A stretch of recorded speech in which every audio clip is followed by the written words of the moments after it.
अस्सलाम वालेकुम जी, welcome back to my channel. I hope you all are doing well and great. आज का हमारा लेसन है lesson 42 globalisation and various trends. Topic 247 देखिए, जिसमें हमने डेमोग्राफिक ट्रेंड के बारे में पढ़ना है। Demography is the study of human population, their size, there distribution, their composition. ठीक है, तो असल में जो ह्यूमन पॉपुलेशन की स्टडी होती है वो हमारे पास डेमोग्राफी कहलाती है। ठीक है, इसी तरह उन्होंने बताया कि 18th सेंचुरी जो था वो एक पीरियड था जिसमें पॉपुलेशन जो है वो एकदम से बहुत ही ज़्यादा इंक्रीज़ हो गई थी। Expansion of cities in Europe, लोग अपनी कंट्रीज़ को छोड़कर दूसरी कंट्रीज़ में चले जाते हैं, मूव कर जाते हैं for better job, for better employment, for better resources आप कह सकते हैं। ठीक है, इसी तरह जैसे जैसे पॉपुलेशन बढ़ती है डेमोग्राफिक चैलेंजेस पैदा होते हैं। ठीक है, और ये जो डेमोग्राफिक चेंजेस होते हैं लैंग्वेजेस पर भी जो है वो डिफरेंटली अफेक्ट डालते हैं अपना।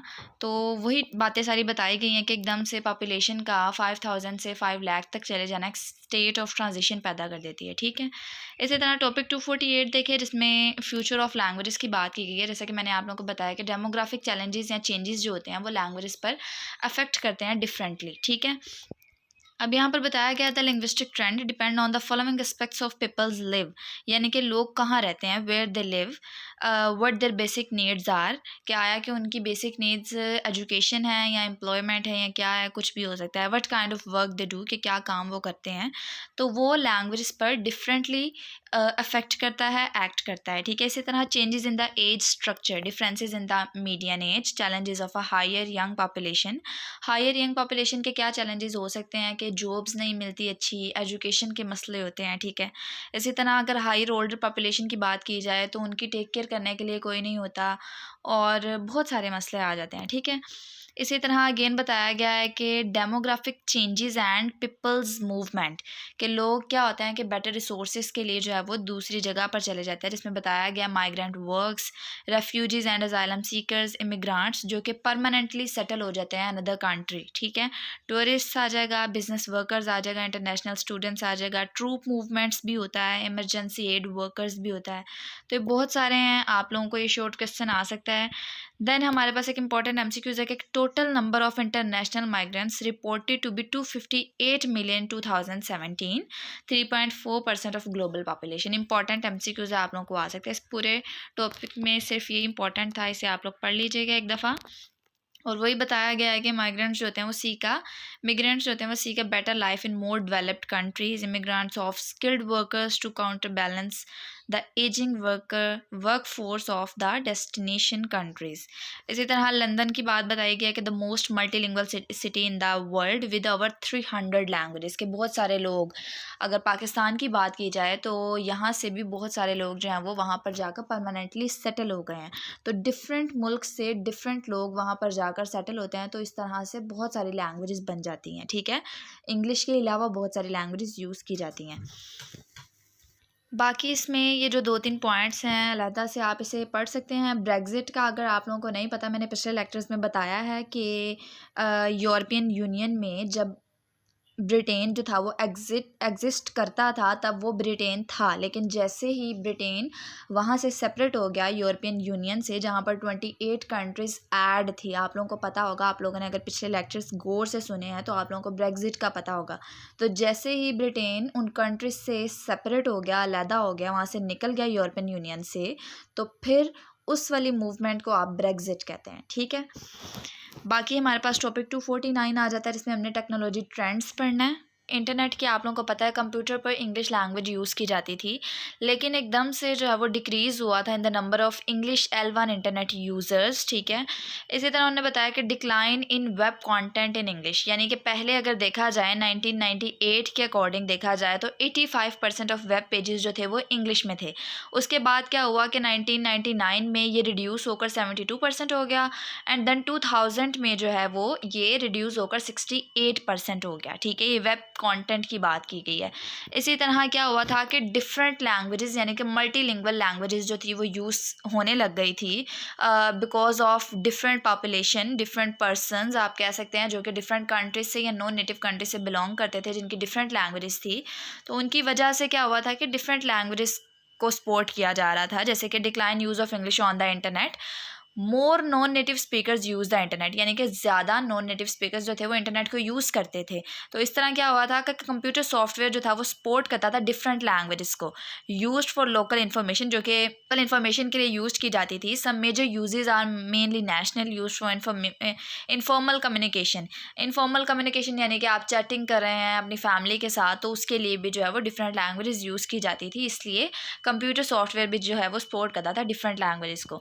इसी तरह उन्होंने बताया from anglophone to multilingual. Anglophone यहाँ पर इंग्लिश नेटिव स्पीकर्स की बात की जा रही है, इंग्लिश पॉपुलेशन की बात की जा रही है कि पॉपुलैरिटी ऑफ इंग्लिश और अ टाइमलाइन, के आया कि ये पॉपुलैरिटी इंग्लिश की है या फिर ये वक्ती तौर पर सिर्फ इंग्लिश लैंग्वेज उसको यूज़ किया जा रहा है। ठीक है, internet sites in local languages appears when user in the local languages begin use the internet, यानी कि जैसे जैसे डिफरेंट लोग जो थे वो ऐड हो रहे थे डिफरेंट कंट्रीज़ में, इंग्लिश स्पीकिंग कंट्रीज़ में, तो उनका भी असर पड़ रहा था, उनका भी इफेक्ट हो रहा था और इंग्लिश की जो आप कह सकते हैं इंपॉर्टेंस उसमें कमी आ रही थी। ठीक है, और डिफरेंट लैंग्वेजेस को प्रमोट किया जा रहा था।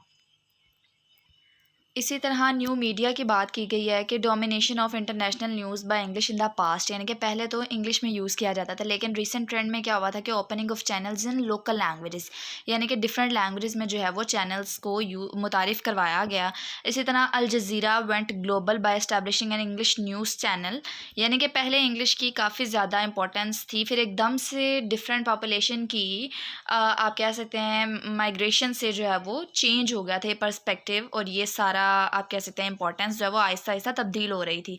अब ब्लॉग की बात की जा रही है। ब्लॉग किसे कहते हैं, आप लोगों को शॉर्ट क्वेश्चन आ सकता है कि एक ऑनलाइन इंफॉर्मेशनल वेबसाइट है वेयर अ राइटर और even a group of writers share their views on an individual subject. ठीक है, अगर हम BBC न्यूज़ की बात करें, ठीक हो गया। उसके बाद उन्होंने एक इम्पॉर्टेंट MCQs यहाँ पर बताया कि मोर दैन 440 मिलियन ब्लॉग्स जो थे वो वर्ल्ड वाइड थे। ठीक है, इसी तरह अगेन इकोनॉमिक ट्रेंड की बात की गई है कि जिस जिस तरह डिफरेंट लैंग्वेजेस आगे आ रही थी, तो उसी तरह क्या हुआ था कि इकोनॉमी ट्रेंड में भी जो है वो डिफरेंस आ, relationship between developed and developing countries की बात की गई है कि growth of Indian and Chinese economies, ना सिर्फ इंडिया और चाइना की बल्कि दो और कंट्रीज़ आ जाती हैं जैसे कि ब्राज़ील और रशिया। तो इनमें उन्होंने बताया कि China becoming the second largest economy after the USA। It's important MCQs, it's important quiz आप लोगों को आ सकता है। ब्रिक्स की बात की गई है। ब्रिक्स किसे कहते हैं, BRICS। ये नेशनल इकोनॉमी को शो करता है Brazil, Russia, India, China and south Africa की, इसीलिए इसमें BRICS जो है वो यूज़ किया जाता है। ठीक है, तो इसकी डेफिनेशन में क्या बताया गया है कि द ब्रिक्स इकोनॉमीज टुगेदर में overtake the G6 in $, terms. G6 जो है वो असल में बता रहा है 6 grade economy of the world, which include the countries जैसे कि UK, US, Germany, French, Canada, तो ये सारी कंट्रीज इसमें आ जाती हैं। ठीक है, BRI जो है वो इसका आप लोगों को एब्रिवेशन आ सकता है BRI, यानी कि बेल्ट एंड रोड इनिशिएटिव। ठीक है, BRI में क्या था कि a new economic developed paradigm to maintain China's economy dynamism. ठीक है, आप लोगों को ये पता होना चाहिए कि BRI के अकॉर्डिंग जो है वो क्या इसकी डेफिनेशन है। चाइना की इकोनॉमी को मेंटेन करने का जो पैराडाइम था वो डेवलप किया गया था, जो कि चाइना के प्राइम मिनिस्टर के थ्रू जो है वो लॉन्च करवाया गया था। ठीक है, अब यहाँ पर बताया गया है कि ये जो था ये बेस्ड करता था 2 प्रपोजल्स के ऊपर ऑफ चाइनीज़ गवर्नमेंट। ठीक है, जिसमें ये लिंक करता था चाइना को विद रोमन एम्पायर, और उसके अलावा ये कंप्राइज करता था सेवरल ट्रेड राउट्स। ठीक है, बहुत सारे रास्ते बनाए थे, सड़कें बनाई थी आप कह सकते हैं, जिसमें जो आइडिया था वो कनेक्ट करना था चाइना को टू अदर कंट्रीज़। ठीक है, तो इसमें यही आप लोग इसे कर भी सकते हैं। बाकी बहुत सारे और भी लेसन्स बहुत ज़्यादा इंपॉर्टेंट हैं, तो अगर आप इसे इग्नोर भी कर दें तो ऐसा कोई मसला नहीं है, बट या कॉन्सेप्ट याद रखें ताकि आप लोगों को एग्जाम में जाकर कोई मसला ना हो। ठीक है, इसी तरह CPES जो है वो इसके बारे में क्या, collection of infrastructure projects that are currently under construction. ठीक है, 1-2 लाइंस आप याद कर लें ताकि आप लोग को पता चल जाए इसका भी क्या मकसद था, एम क्या था, स्ट्रेंथन करना economy by the construction of modern transportation networks, numerous energy projects and special economy zones. Important है, कर सकते हैं आप लोग। वैसे मैंने एग्जाम में ये वाला क्वेश्चन जो है वो इतने रिपीट होते हुए नहीं देखे, लेकिन ऑब्वियस सी बात है हर एक का एग्जाम चेंज होता है तो कुछ भी आ सकता है, किसी भी पॉइंट ऑफ व्यू से कुछ भी पूछा जा सकता है। मैंने आप लोगों को पहले भी ये बात बताई है, तो इसलिए आप लोग कर लीजिएगा। यहाँ पर अब बताया गया है कि डिफरेंट लैंग्वेजेस को प्रमोट किया गया था, लेकिन टॉपिक 251 में उन्होंने बताया है कि ग्लोबलाइजेशन एंड ग्लोबल इंग्लिश, यानी कि लोगों के दरमियान ट्रेंड का जो ट्रेडिंग का प्रोसेस था लोगों के दरमियान, बिजनेस कम्युनिकेशन जो थी उसके लिए, कम्युनिकेशन के लिए एक सिंगल लिंगुआ फ्रैंका लैंग्वेज की तरह आप लोगों को एक लैंग्वेज की ज़रूरत थी, ठीक है। तो उस लैंग्वेज के अकॉर्डिंग उन्होंने बताया कि process of interaction integration among the people, companies and government of different nation. इसी तरह ग्लोबल बिजनेस प्लान की बात की गई है कि a plan in which products can be manufactured in countries where labour is cheap and sold into markets where people are rich. इसका क्या मतलब है कि वो कंट्रीज जो कि बहुत ही ज़्यादा रिच नहीं थी लेकिन वहाँ पर ऐसी प्रोडक्ट्स बनाकर जो है वो दूसरी कंट्रीज में जो कि ज़्यादा रिच थी वहाँ पर भेजी जाती थी। जैसे कि कुछ ब्रांड्स की अगर बात की जाए, इसी तरह बीपीओ और आईटीओ जो है ये आप लोगों को आ सकता है कि बीपीओ किसे कहता है, business process outsourcing and information technology outsourcing, ठीक है। एग्जांपल्स मैंने बताया कि कॉल सेंटर्स, यानी कि कॉल जब हम करते हैं तो वहाँ पर भी जो है इंग्लिश लैंग्वेज एक नीड होती है। फास्ट फूड सर्विस जो है वो भी बाहर के काम है, आउटसोर्सिंग वर्क है, तो उसकी बात की गई है एग्जांपल में, ठीक है। इसी तरह डिमांड फॉर बीपी और आईटीओ में उन्होंने बताया demand for English in the outsourcing business, यानी कि यहाँ पर जो है वो इंग्लिश की एकदम से डिमांड आ गई थी, English as elitist social class. तो यहाँ पर उन्हें बताया कि बेटर जॉब के लिए जो है वो इंग्लिश लैंग्वेज एक तरह से एक स्किल बन गया था। Lack of English in some countries now threaten to exclude a minority, यानी कि बहुत सारी ऐसी पॉपुलेशन थी जिनको इंग्लिश नहीं आती थी, तो इस वजह से भी जो है वो बहुत सारे मसले बन जाते थे और मसले बने थे, ठीक है। इसी तरह English is the necessary skill for many of these workers, यानी कि आप लोगों को पता है ये सब्जेक्ट वर्ल्ड इंग्लिशेज है तो इंग्लिश की तो इम्पोर्टेंस किसी न किसी एंगल से आएगी ही आएगी, ठीक है। इसी तरह यहाँ पर सोसाइटल ट्रेंड की बात की गई है कि how societal trend encourage the adoption of English, ठीक है। तो इसमें उन्होंने बताया कि high percentage of world population is city dwellers, यानी कि बहुत सारे लोग जो थे वो सिटी से यहाँ आए थे, तो ऑब्वियसली बात है रहने के लिए जगह नहीं थी, तो बहुत सारे उन्हें भी मसले आए। English becoming popular in any increasingly urbanised world, ठीक है। तो अगेन यहाँ पर बताया गया कि अर्बनाइजेशन डेवलपिंग कंट्रीज़, यानी कि पाकिस्तान में 39.7 थी और सबसे ज़्यादा जो थी वो चाइना में थी 56.1% और इंडिया में 33.5% थी। आप लोगों ने ये MCQs के तौर पे याद करना है, बहुत इंपॉर्टेंट है, एक तो लाजमी आता है, ठीक है।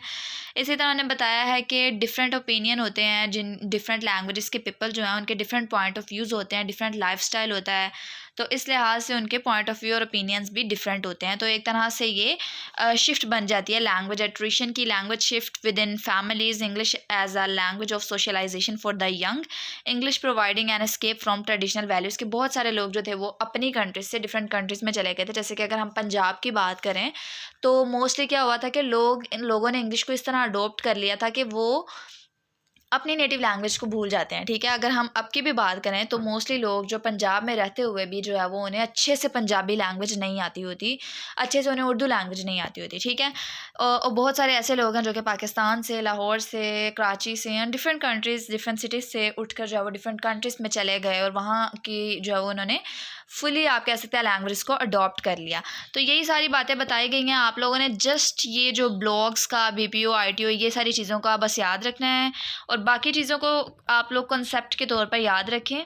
ऐसे बहुत सारी चीज़ें इसमें से नहीं आती, जस्ट कॉन्सेप्चुअल क्वेश्चंस पूछे जाते हैं बिकॉज एज इट इज़ जो है वो बुक से तो नहीं आता, लेकिन या कॉन्सेप्ट्स आते हैं, इसलिए कभी भी उन पर रिलाई ना किया करें। जैसे कि इंपॉर्टेंट नोट्स होते हैं या इंपॉर्टेंट फाइल्स होती हैं, हाँ फाइल्स को प्रिपेयर किया करें क्विज़ के लिए, क्योंकि वर्चुअल यूनिवर्सिटी का एक फ़ायदा है कि काफ़ी ज़्यादा क्विज़ आते हैं, तो अगर आप क्विज़ में पास हो जाएँ तो आप लोग बेटर CGPA गेन कर सकते हैं, ठीक है। बाकी अगर आप लोगों ने बहुत अच्छे मार्क्स लेने हैं तो शॉर्ट लेक्चर्स लिया करें, अपने कॉन्सेप्ट्स क्लियर किया करें, आप लोगों को कभी भी पेपर में किसी भी किस्म की मुश्किल पेश नहीं आएगी, ठीक है।